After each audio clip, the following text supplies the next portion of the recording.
Bismillahirrahmanirrahim. Assalamualaikum warahmatullahi wabarakatuh. Saya akan memutarkan kertas kerja bagi program khidmat masyarakat bakul makanan kepada masyarakat orang asli Tuman di Bukit Langgong. Ahli kumpulan terdiri daripada 8 orang mahasiswa dan mahasiswi, yang mana saya sendiri sebagai pengarah program, iaitu Rizal bin Nasaruddin, timbalan pengarah program Nur Afisha binti Muhammad Razib, Setiausaha program Muhammad Mu'taziri bin Nordin, Bendahari program Muhammad Syazan bin Anwar, Pengarah Cenderamata Publicity dan Pemasaran Hairul Azmi bin Halin, Pengarah Logistik Muhammad Hanafi bin Johari, Pengarah Keselamatan Muhammad Hazwan bin Amran, Pengarah program dan jamuan makan Nur Syamin Syakira binti Cik Abdullah. Tujuan program ini adalah untuk menunjukkan keprihatinan dan mengambil cakna akan keperluan serta keadaan kehidupan masyarakat orang asli di Bukit Langgong. Selain itu juga, pembetanan kertas kerja ini adalah untuk memohon pertimbangan dan kelulusan bantuan kewangan daripada Pusat Kurikulum UUM bagi menjayakan program ini. Perkenalan program khidmat masyarakat ini adalah dirancangkan memandangkan keadaan ekonomi semasa yang terjejas disebabkan pandemik COVID-19, maka kami sebagai mahasiswa telah memikirkan untuk mengadakan program di Bukit Langgong bagi masyarakat kaum orang asli, yang mana 35 keluarga telah dipilih untuk program ini dengan kerjasama daripada NGO iaitu Penggerak Mahir Prihatin. Selain itu juga, program ini untuk melahirkan mahasiswa dan mahasiswi yang prihatin terhadap anak bangsa tanpa mengira agama, pangkat dan sebagainya. Di samping itu, program ini bagi memupuk semangat kepimpinan kepada setiap ahli jawatankuasa. Okey, terima kasih kepada Ketua Program Encik Rizal. Saya akan menerangkan mengenai misi. Misi yang pertama adalah berbakti dan menyumbang kepada masyarakat serta menjalinkan ikatan ukhuwah yang utuh antara mahasiswa dan juga masyarakat. Dan yang ketiga adalah untuk menonjolkan kepribadian dan jati diri mahasiswa yang tinggi sebagai tauladan kepada masyarakat. Dan juga yang keempat adalah untuk meningkatkan kecemerlangan melalui panduan antara ilmu, teori dan pengalaman ke arah kesejahteraan masyarakat dalam membangunkan prasarana fizikal dan juga pembangunan insaniah. Seterusnya adalah matlamat. Matlamat kita adalah untuk menjadi mahasiswa yang prihatin, berbakti dan memupuk kasih sayang kepada masyarakat tanpa mengira kaum, bangsa dan juga agama. Yang seterusnya pula adalah objektif. Objektif kita adalah untuk mewujudkan dan mengeratkan jaringan komunikasi antara masyarakat setempat dengan mahasiswa dan merapatkan lagi jurang di antara mahasiswa, di samping menanam sikap mementingkan teamwork dalam organisasi.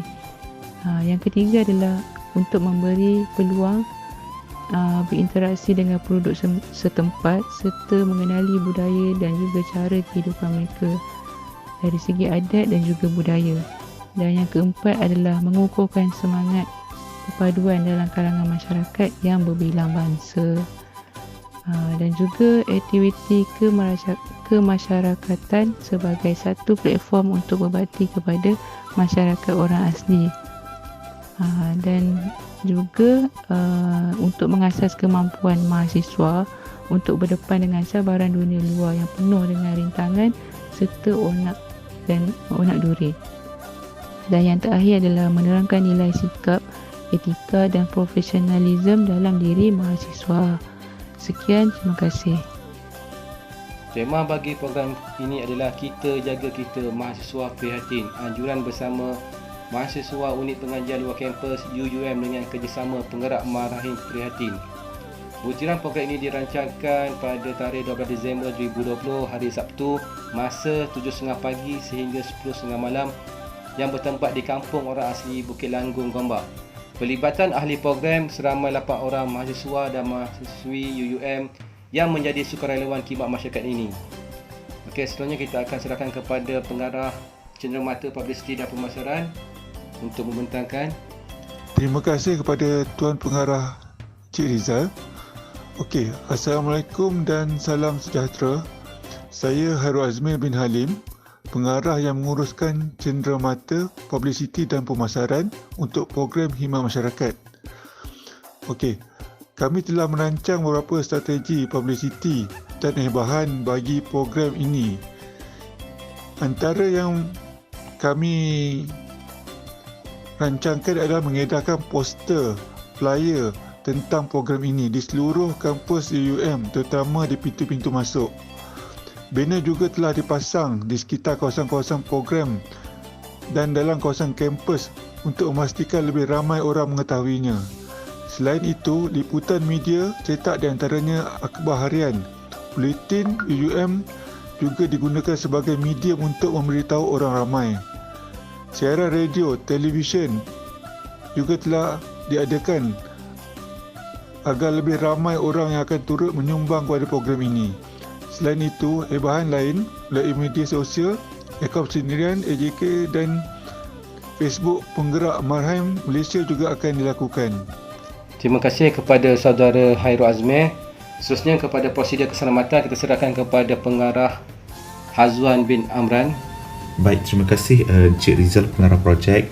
Okey, secara ringkasnya prosedur keselamatan yang kita rangkakan di sini adalah melibatkan 4 kriteria yang penting, iaitu semasa proses ataupun program ini dijalankan, pendaftaran tetamu dan ruang majlis dan juga semasa sesi fotografi. Baik, secara ringkasnya, ketika program dijalankan, pengenaan hand sanitizer dan juga penggunaan pelitup muka akan sentiasa dipantau. Penganjur dan juga tetamu yang melebihi suhu 37.5 adalah tidak dibenarkan sama sekali menghadiri ataupun bersama-sama ketika majlis ini dijalankan.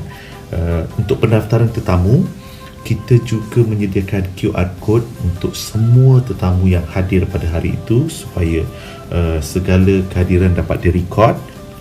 Seterusnya, kita juga akan melakukan pembersihan dan juga disinfeksi mengikut garis panduan KKM yang telah disediakan, memastikan tempat penganjuran majlis mempunyai pengudaraan yang baik dan susunan antara meja dan pengamalan penjarakan sosial sekurang-kurangnya 1 meter bagi setiap kerusi dan meja. Juga suka diingatkan di sini kehadiran tetamu dari kalangan bayi dan kanak-kanak adalah sangat tidak digalakkan. Semasa sesi fotografi pula, penganjur dan penerima bantuan adalah dinasihatkan supaya mengamalkan penjarakan sosial dan sebarang sentuhan fizikal seperti bersalaman, pelukan dan sebagainya adalah dilarang sama sekali. Okey, ini adalah QR code yang telah kita sediakan untuk merekod segala kehadiran para tetamu kita pada hari kejadian. Dan saya rasa itu sahaja untuk prosedur keselamatan serta protokol penganjuran.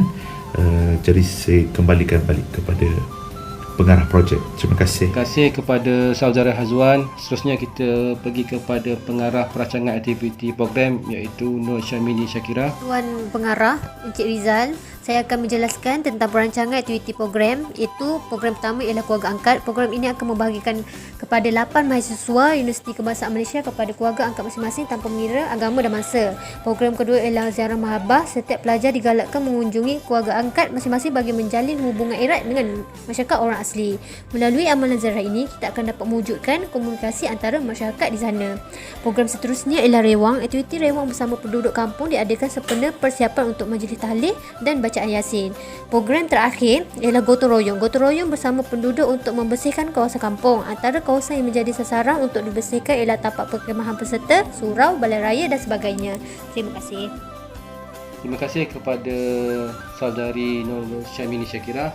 Okey, seterusnya kita lihat daripada belanjawan yang disediakan oleh penghadiah program Muhammad Syazan. Okey, jumlah pendapatan sebanyak 9,300 yang terdiri daripada sumbangan NGO Penggerak Ma'arif Prihatin RM6,000, sumbangan orang ramai RM800 dan pertukaran daripada pusat kurikulum UUM berjumlah RM2,500. Kos bagi pembelian bakul makanan asas berjumlah RM2,100.